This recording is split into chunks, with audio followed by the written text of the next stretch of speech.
Chers amis, Shalom Uvracha Boker Or pour cette belle matinée Be'ezrat Hashem Itbarach de Kol Am Israël, mardi 7 du mois de novembre, Oufren le 23 du mois de Cheshvan, Shiur Be'ezrat Hashem ce matin, acheté par Abigail Levi Ayekara Hashem Verechoto Bechol Asherla pour l'anniversaire de sa maman Myriam Badjouli Gezala. Rempli d'amour, santé, réussite, bonheur jusqu'à 120 ans, Nachatouach avec tous ses enfants. Be'ezrat Hashem, les mots ne suffisent pas pour remercier Akadosh Baruch Hu d'être ta fille. Merci pour tout, maman. Message d'Abigail, donc pour sa maman, Kol HaKavod. Et aussi pour remercier Rav Twitou pour son chizouk et son écoute et ses cours de Torah. Un beau mazal et mariage très vite aussi pour toi-même, Abigail, Be'ezrat Hashem Levi, que nous avons le mérite de connaître, qu'Akadosh Baruch Hu Imalek Kol Mishalot Libech Lavodato Barach Bakol Mikol Kol, et bien entendu avec ta permission, pour la libération de tous nos otages sur la bande de Gaza, ainsi que la protection de tous nos chayalim et Kol Am Israël en tout endroit, puisque la sécurité n'est pas vraiment encore au rendez-vous avec nos juifs de diaspora, en espérant, Be'ezrat Hashem, que tout s'arrange très très très vite et que la Géoula ait lieu, mais dans le miel et non pas dans les ronces. Be'ezrat Hashem Itbarach. On commence ce shiur en te souhaitant vraiment un très bon anniversaire, Kol HaKavod pour le respect que tu as pour tes parents. Hashem Verechotach, Isha Tova. Le verset nous dit, dans cette paracha de Chayei Sarah, Avraham, Zaken, Ba Bayamim, Adonai, Berach et Avraham, Bakol, on traduit, on expliquera 3 raisonnements à retenir à vie de cette merveilleuse Torah que Dieu nous a donnée au Har Sinaï, qui sont pour nous un berceau d'enseignement qui n'en finit pas. D'année en année, on a beau réétudier nos parachiotes, on pourrait encore écrire plus de livres qu'il y a derrière moi. Toujours des nouveautés, toujours de très très belles choses à retenir. Baruch Hashem par rapport à tout cela. Ve'Avraham Zaken, Avraham est âgé. Baba Yamim, il avance dans les jours de sa vie. Ve'Hashem est Dieu. Berach et Avraham Bakol, béni Dieu en tout. Ça veut dire quoi Bakol? Rabbi Nachman nous dit, celui qui a une épouse, un toit, des enfants, c'est une bénédiction qui comprend toutes les bénédictions. Allez, vaille qu'on soit capable de retenir cela à vie avant de toujours se mettre en colère et de dire ce qui manque. Celui qui a un toit sur la tête, il a de quoi manger. Il a une personne qui l'attend à la maison pour lui dire je t'aime et partager une histoire d'amour et de complicité. Il a des enfants qui l'appellent papa. Hein. Sache que tu es déjà très riche. Vis déjà ce bonheur avant de demander encore plus. Oufren, Avraham Zaken Baba Yamim cache plusieurs enseignements. La première d'entre elles, Avraham Bikesh et Zikna. La première chose que nous apprend ici cette paracha, avant la paracha de Toldot où on nous dit qu'Avraham a mis au monde Yitzhak, c'est qu'Avraham a demandé la vieillesse d'Avraham Zaken. Avraham est devenu vieux. Avraham est vieux. Ben oui, s'il a 175 ans, on peut imaginer qu'il est vieux. La Torah ne va pas nous transmettre quelque chose d'évident si on le sait soi-même.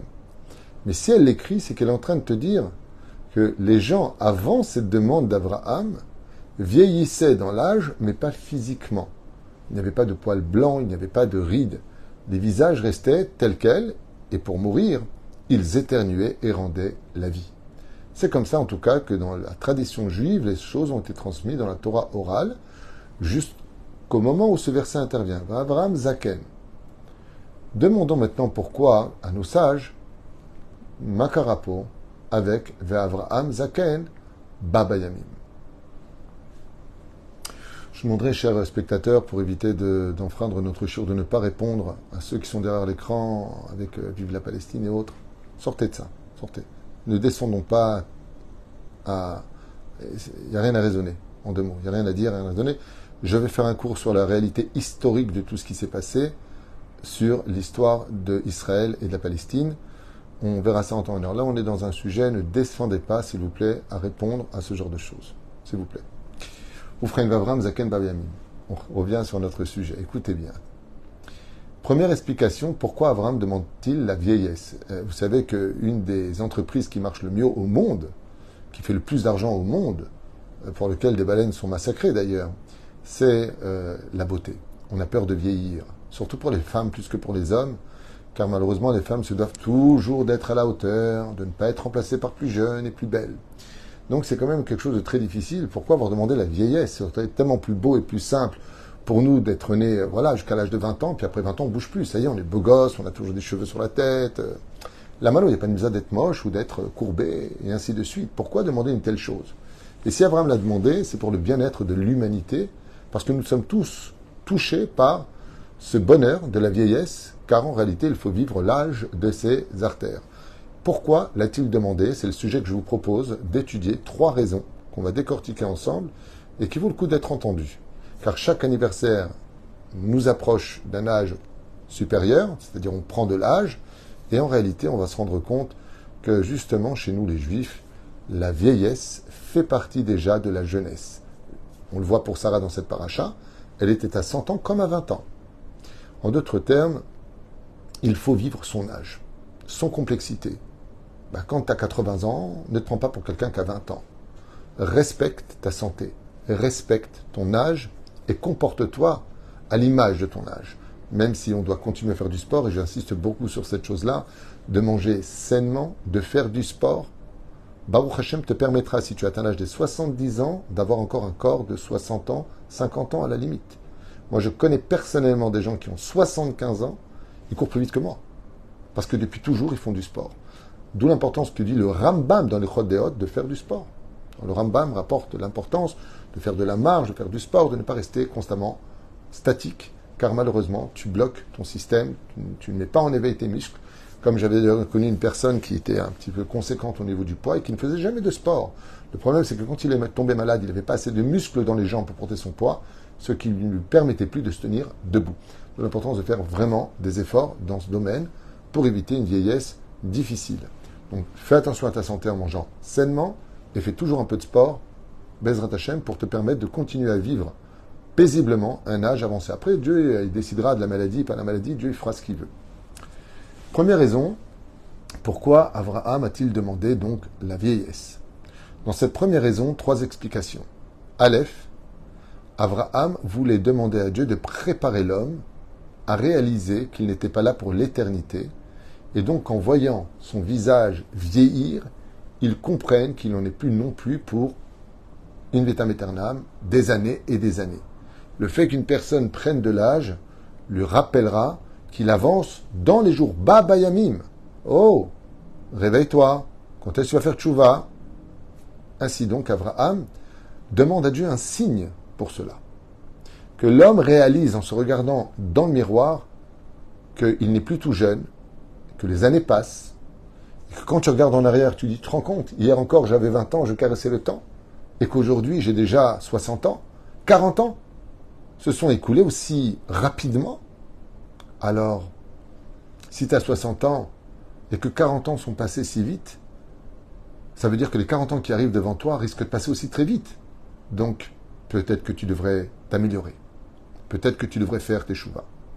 Première explication de cette première explication.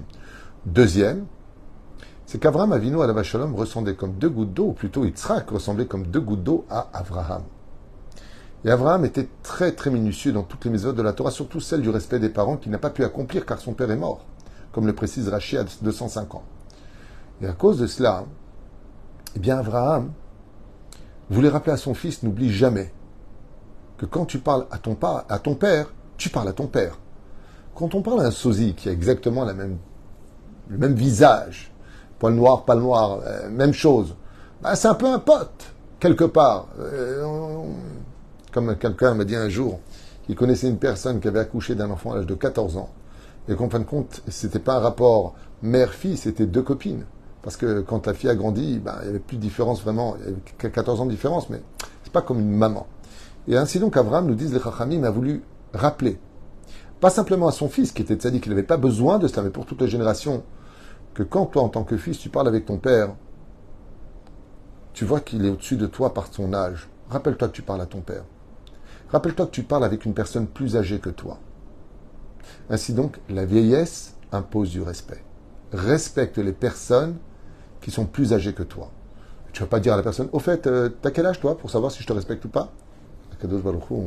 Même si on doit respecter toute personne, même si elle est plus jeune, bien sûr. Mais le fait d'avoir une personne, Zaken Takoum, d'avoir une personne âgée, tu te lèves. Une personne âgée, comment je peux savoir si elle est âgée si je ne vois pas des signes extérieurs? Ainsi donc, Abraham a voulu instaurer l'équilibre de hiérarchie par le respect extérieur.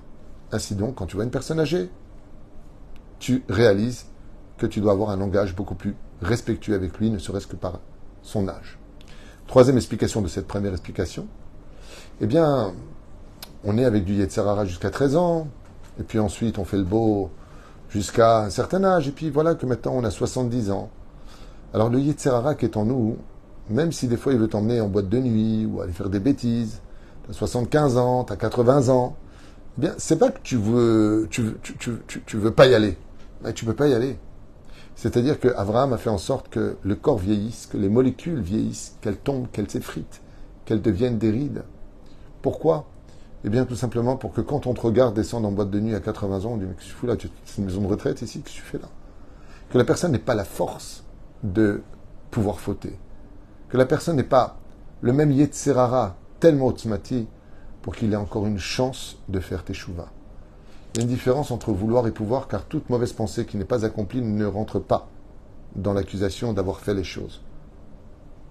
Mais la reine Abraham, il dit, maître du monde, peut-être que notre âme, qui elle par contre est éternelle, dans un corps qui ne l'est pas, eh bien, si notre corps ne peut plus accompagner notre âme, qui est remplie d'Yetzer Hara, alors l'homme n'aura que des envies de faire du mal, mais il ne pourra pas les faire, ce qui allégera sa sentence le jour de son jugement.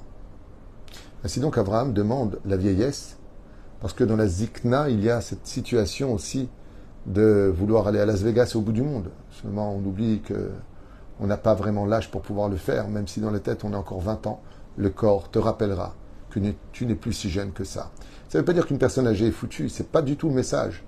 Mais une personne qui est âgée doit vivre la réalité de son âge, parce que là où il se trouve dans son âge, il y a une énorme richesse qui l'attend.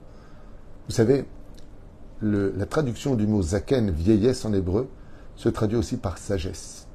Il serait temps de passer du singe au sage. On passe à la deuxième explication de pourquoi la vieillesse. Demande Abraham.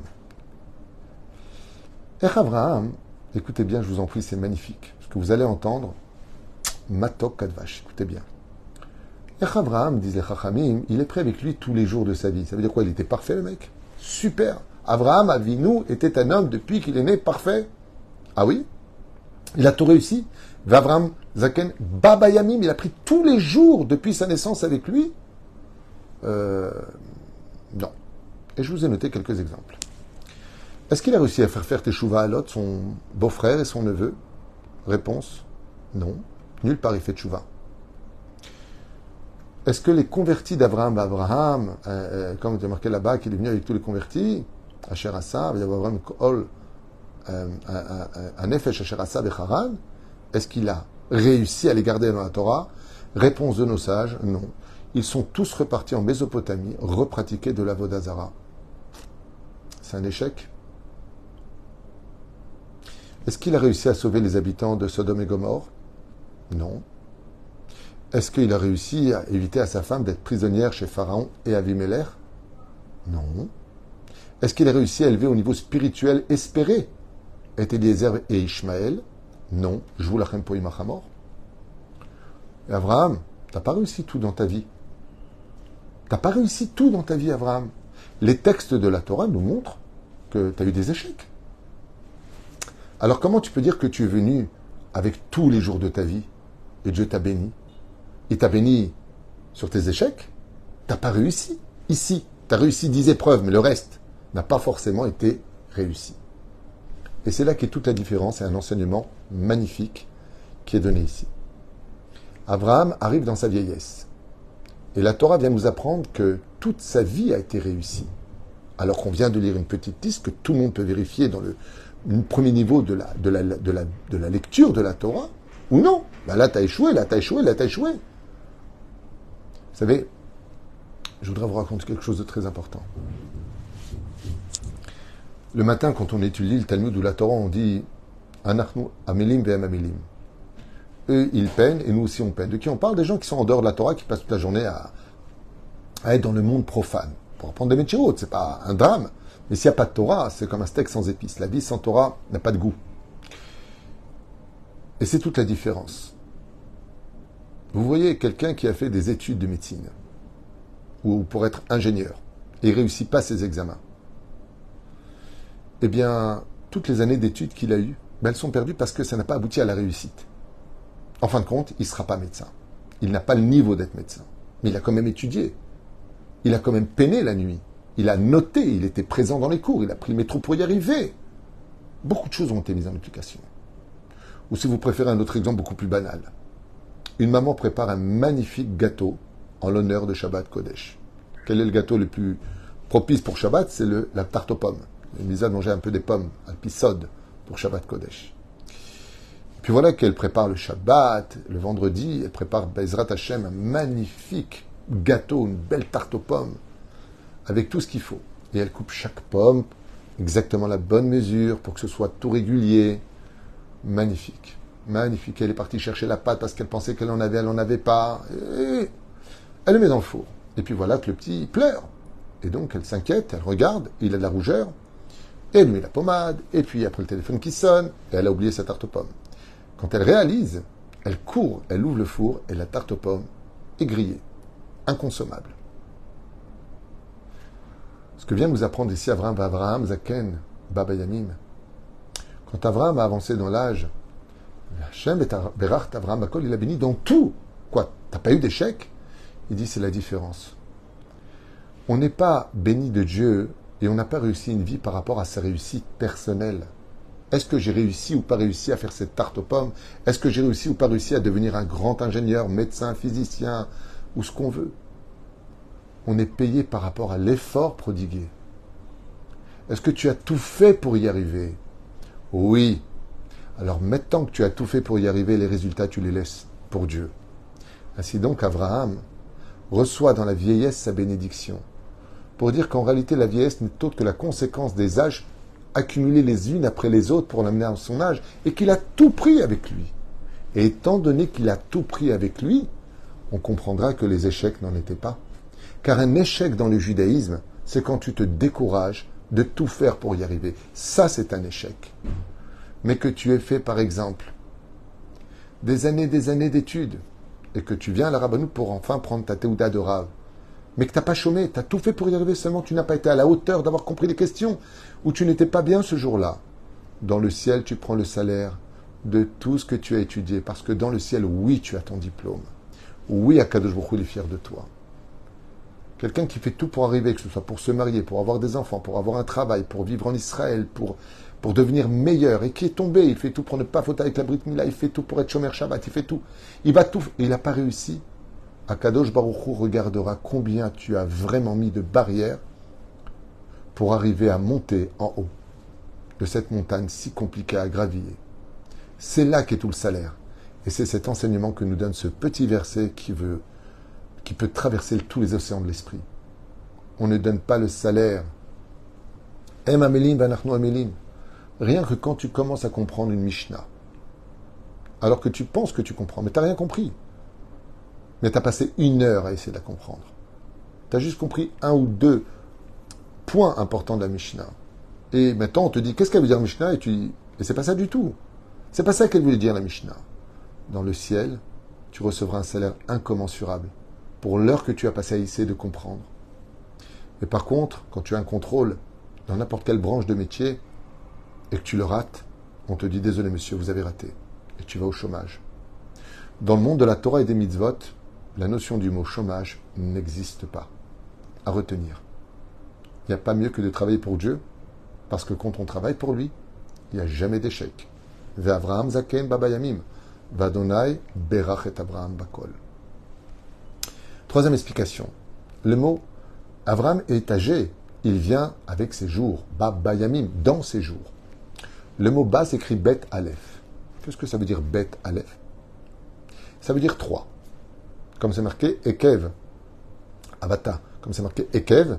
Comme Avraham, on dira plus tard dans la Torah, qui a travaillé pour moi. Le mot Ekev s'écrit Aïn Kouf Bet. Ça fait 172. Avraham, il est mort en 175. Oui, il manque 3 années. Et c'est exactement ce qui est marqué dans cette paracha. Va'Avraham Zaken Ba Bayamin. Il est venu avec le mot Ba. Donc avec le chiffre 3. Quel rapport avec Avraham et le chiffre 3? Au sage de nous dire qu'Avraham a connu Dieu à l'âge de 3 ans. Et donc, de 0 à 3 ans, Avraham n'a pas vécu comme un Ben Torah. Et on lui demandera à Abraham, le jour de sa vieillesse, de s'occuper de quelque chose de très particulier. Lequel? Des années où tu n'étais pas dans la Torah. Quand arrivent les jours de ta vieillesse, où Baruch Hashem, aujourd'hui tu es devenu sage, plus reposé, plus calme, il faut que tu penses aux années où tu n'étais pas dans la Torah. Et il faut que tu répares ces jours en les regrettant et en faisant tes chouvas. Comme on le raconte à propos de Rabbi Akiva. Rabbi Akiva a vécu 120 ans. Il fera tchouva à l'âge de 40 ans. Donc pendant 100 ans, il était Ben Torah. Seulement voilà que quand il est monté dans le ciel, Dieu lui a dit, qu'est-ce qu'on fait des 40 années où tu n'y étais pas? Il a dit, peut-être que tu me réincarnes. Alors voilà qu'est né un grand sadique, qui lui ne fera pas de tchouva. Il est né dans la Torah, lui-même fils de Rav. Et il va grandir. Et à l'âge de 40 ans, il rendra l'âme. Et voilà que quand ce tzaddik, qui viendra des siècles et des siècles après Rabbi Akiva mourra, les deux corps seront enterrés l'un à côté de l'autre. Qui est enterré à côté de Rabbi Akiva? Le Ramchal, Rabbi Chaim Moshe Luzzatto, qui écrit lui-même dans un de ses livres à la fin qu'il était la réincarnation de Rabbi Akiva et qu'il est venu compléter les 40 années où il n'était pas dans la Torah, pour que Rabbi Akiva ait vécu toutes ces années de vie, 120 ans, à travers deux corps, comme on le comprendra dans cette paracha. Oufren, toutes ces années-là doivent servir pour chacun de nous à nous réparer. Et c'est un peu comme ça, Abigaël, pour ton anniversaire, que pour voir l'avenir, et pour tous ceux qui font leur anniversaire aujourd'hui, eh bien pour voir l'avenir, en réalité, chaque jour qui nous approche de la date anniversaire de notre naissance est quelque part un jour anniversaire, parce que cette journée est unique pour nous. Et la grande question qu'on doit se poser, c'est qu'est-ce qu'on a fait de notre vie? Qu'est-ce qu'on a fait de notre obscurité? Qu'est-ce qu'on a fait qu'on aurait dû peut-être améliorer? Tant que la bougie brille, allusion à l'anniversaire, on peut encore réparer. Et là, on ne parle pas de la mort d'Abraham. On dit qu'Abraham est en train de vieillir. Après, on annonce sa mort. Donc avant que la bougie ne s'éteigne, répare d'abord tout ce qui n'a pas été accompli afin de rendre ton âme pure, saine, devant ton Créateur. Baruch Adonai Leolam Amen Amen. Yeshuot Venechamot. Kadosh Baruch Hu Bezrat Hashem Yishmor et Chayalenu. Veiten Mishalot Libba Shel Abigaël. Pour un bon zivouk cette année. Yeshuot Venechamot. Ahava Ve'arva. Shalom Ve'reut. Et tout ce que vous désirez pour chacun de vous. J'ai peut-être encore un cours à faire après, pour ceux qui veulent. Bezrat Hashem. Kol Tov.